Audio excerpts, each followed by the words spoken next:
In this video, I'm going to show you how to sort your Canva Sheets tables.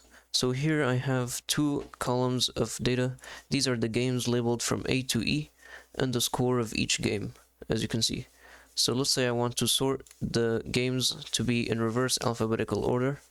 Then you just click on any item on the list and then click on sort at the bottom, at the top bar. So now it will show you sort A to Z or Z to A. Well, you can just use these buttons that are on each of the columns of your table. So if you click on this one, you'll see the options again. And you can also sort ascending or descending order if the table or if the column contains number data. So let's sort Z to A. And as you can see, it moved both the scores and the game just as it would do in Google Sheets. So this is how you can sort your tables.